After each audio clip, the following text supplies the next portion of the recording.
반갑습니다. 아름다운 사찰여행, 오늘도 행복한 마음으로 시작하겠습니다. 부처님께서 말없이 꽃을 들어 보이자 수많은 대중스님들 중에서 미소를 지으신 분이 바로 마하가섭 존자이십니다.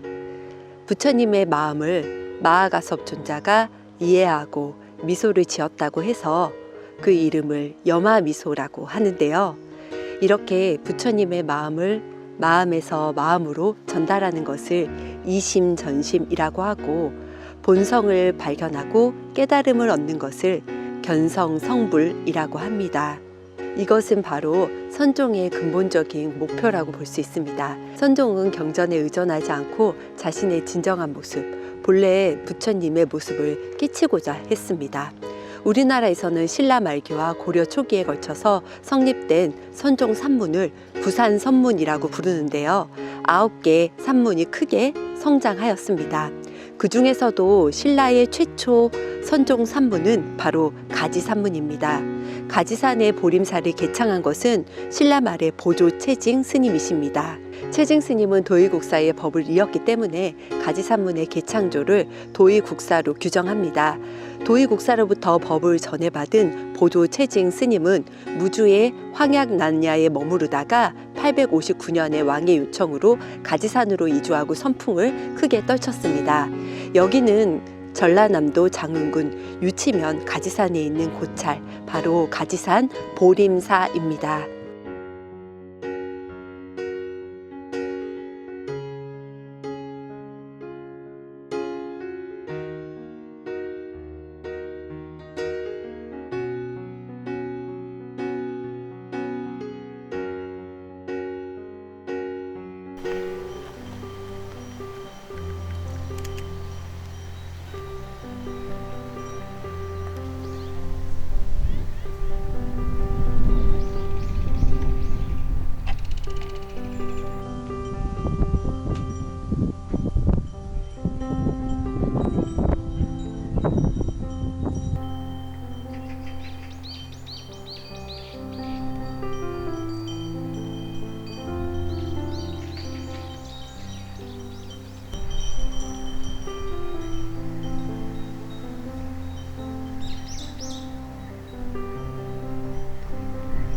일주문을 거쳐서 오시면은 바로 여기 천왕문에는 사천왕상이 모셔져 있는데요.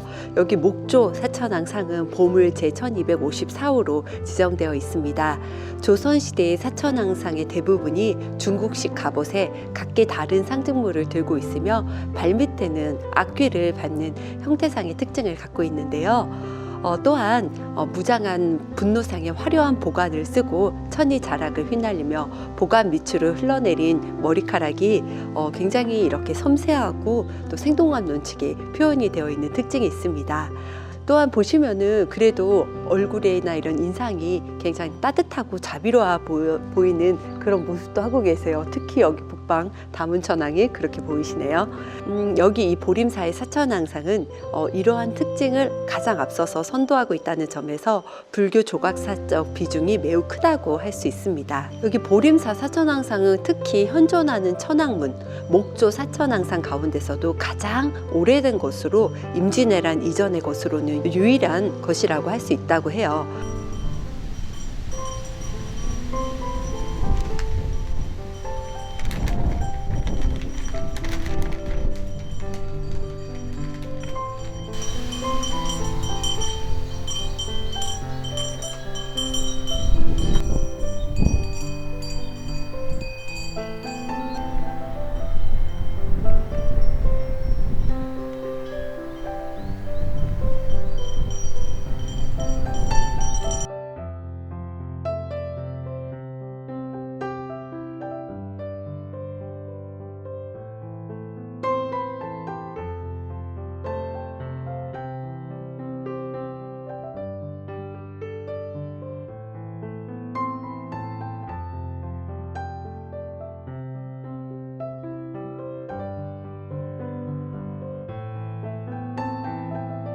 천왕문을 딱 들어오시면은 가장 먼저 만나실 수 있는 정각이 뒤에 보면 대적광전이고요. 그 앞에는 바로 남북 3층 석탑하고 가운데는 또 석등이 있습니다. 이렇게 한 곳에 모여 있는데요. 국보 제44호로 지정되어 있습니다. 남북구 시대 신라의 석탑 2기와 석등이 함께 모셔져 있는데요. 남탑의 높이는 5.4m, 북탑의 높이는 5.9m, 석등의 높이는 3.12m입니다. 신라시대 경문왕 10년, 그러니까 870년대 작품이고요. 이렇게 나란히 서 있는 두 개의 3층 석탑과 한 개의 석등이 신라의 전형적인 탑 양식으로 옥계석 위에 연꽃을 아로새긴 보주를 얹어서 석등의 전체적인 인상이 경쾌하고 화려합니다. 석탑과 석등은 모두 완전한 형태를 지니고 있으며 특히 탑의 머리 양식은 온전하게 남아있는 예가 드물어서 귀중한 자료가 되고 있다고 합니다.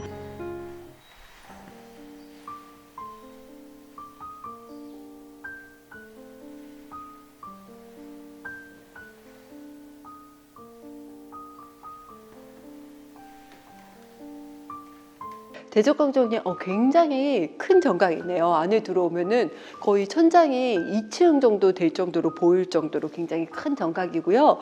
대적광전의 주불은 비로자나 부처님이십니다. 특히 여기 철조 비로자나 불 자상은 국보 제117호로 지정된 부처님이세요. 철로 만든 부처님이시죠. 그리고 현재 대자와 광배는 남아있지 않지만 그 불신만 남아있는 그 상태입니다. 불상의 왼팔 뒤편에 신라 현황왕 2년 858년 무주장사, 지금의 광주와 장흥의 부관이었던 김수종이 시주하여 불상을 만들었다는 내용의 글이 적혀 있어서 정확한 조성 연대를 알 수 있는 그런 부처님이십니다. 머리에는 작은 소라 모양의 머리칼을 붙여 놓았으며 달걀형의 얼굴에는 약간 살이 올라와 있고 오똑한 콧날, 굳게 담은 입 등에서 약간의 위험을 느낄 수가 있습니다. 그리고 통일신라 전성기 8세기의 불상에 비해서 긴장감과 탄력성이 줄어들었고 양 어깨에 걸쳐 입은 옷은 가슴 앞에서 U자형으로 모아지며 두 팔에 걸쳐 무릎으로 흘러내리고 있습니다. 이런 형태의 표현은 신라 불상에서 보여주던 이상적인 조형 감각이 후퇴하고 도식화되는 과정을 보여주는 것이라고 하는데요. 9세기 후반의 불상 양식의 대표적인 특징이라고 할 수 있습니다. 손은 왼손의 검지를 오른손으로 감싸고 있는 모습으로 비루자나 부처님이 취하고 있는 모습이죠. 중생과 부처가 하나다라는 그런 의미도 있습니다. 철로 만든 불상의 첫 번째라는 점에서 그 가치가 굉장히 큽니다.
대적광전보다 더 큰 정각, 그러니까 중심 정각이라고 보실 수가 있죠. 대흥보전이 대적광전의 오른편에 이렇게 있는데요. 불에 타고 다시 복원한 것입니다. 대웅보전 안에 이 큰 정각처럼 안에 불상도 상당히 이제 크게 모셔져 있습니다. 가운데 주불은 물론 서가모니 부처님이시고요. 서가모니 부처님은 현세의 부처님이시죠. 그리고 서가모니 부처님의 그 오른편에는 연등 부처님인데, 연등 부처님은 과거의 부처님을 의미합니다. 그리고 서가모니 부처님의 왼편에는 미륵 부처님이 바로 뒤에 계신데요. 미륵 부처님은 미래에 이 땅에 오실 그런 미래의 부처님이시죠. 쭉 보시면은 그 사이사이마다 보살님들이 계시거든요. 가운데 보시면은 일단 서가모니 부처님, 현세의 부처님, 좌우에는 보현보살님과 문수보살님이 계신데요. 보현보살님은 행원의 상징입니다. 그래서 보현행원이라는 말도 있거든요. 우리가 부처님과 같은 행을 행하는 것을 의미합니다. 그리고 또 문수보살님은 바로 지혜의 상징이시죠. 부처님의 그러한 위없는 깨달음, 또 지혜를 닦으시는, 그리고 실천하시는 분이 바로 문수보살님이시고요. 그리고 미륵보처님의 그 끝에는 바로 옆에 계신 보살님은 관세음 보살님이십니다. 관세음 보살님은 중생의 어려움이나 소리를 관하시고 소원을 들어주시는 그러한 보살님이신데요. 화관에는 항상 스승이신 아미타부를 모시고 계십니다. 그리고 가장 끝에 연등부처님의 그 끝에 계신 그 보살님은 지장보살님이신데요. 지장보살님은 스님처럼 이렇게 머리를 깎은 듯한 모습과 한 손에는 여의주, 한 손에는 육한장을 들고 계신데요. 지옥 중생을 다 제도하겠다는 원력을 세우신 그런 보살님이시죠. 그래서 이렇게 세 분의 부처님과 네 분의 보살님이 계신 정말 큰 정각, 여기는 대웅보전입니다.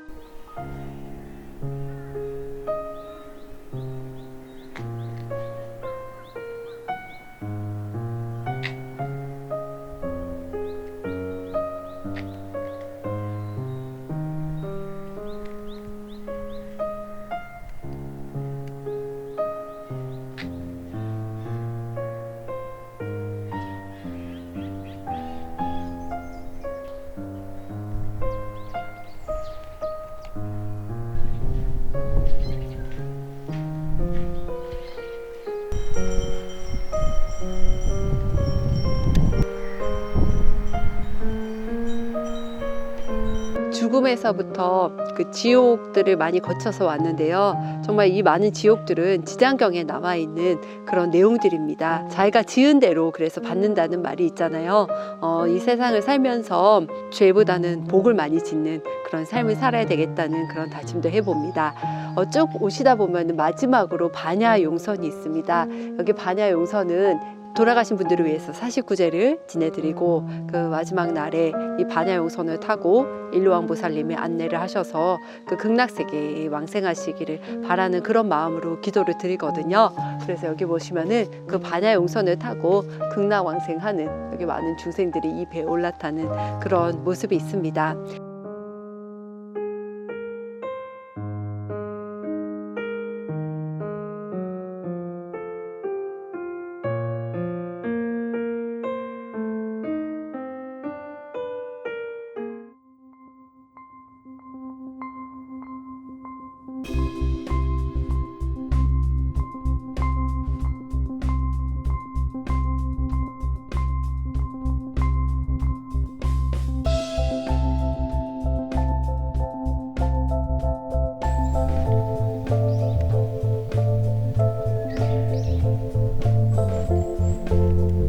보림사 구산 선문의 이제 계산조이신 보조 최증선사의 창성탑입니다.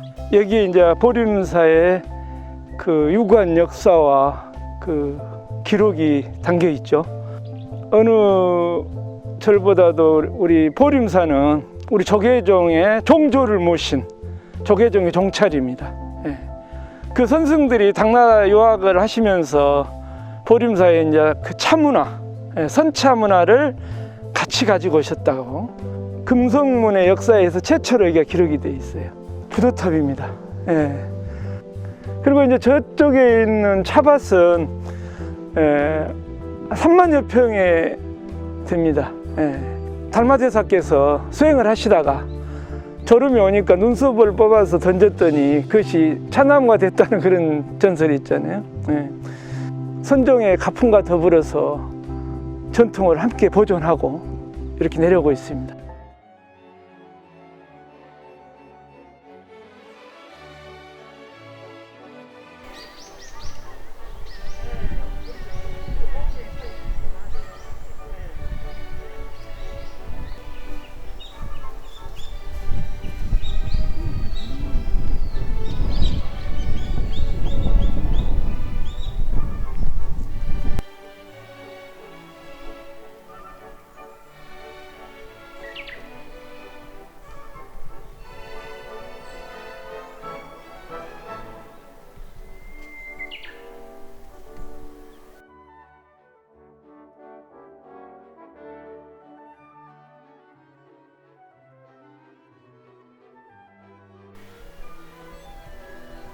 계산조 보조선사 진영, 가운데 해동 초조 도의선사 진영, 2조 염거선사 진영입니다.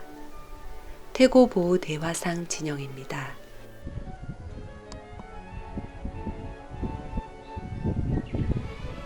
열매를 얻으려면 먼저 씨를 뿌려야 한다. 이처럼 착한 마음을 심으면 마침내 복을 얻게 되고, 나쁜 마음을 심으면 재앙을 만나게 된다. 즉, 씨를 심지 않으면 열매를 얻지 못하고, 씨를 뿌리는 마음을 올바르게 가지면 행복은 스스로 찾아오게 된다.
선종이 우리나라에 가장 먼저 들어와 정착한 그런 소중한 의미가 있는 이곳 보림사에서 108번째 사찰 참배를 하게 되어서 감회가 새롭습니다.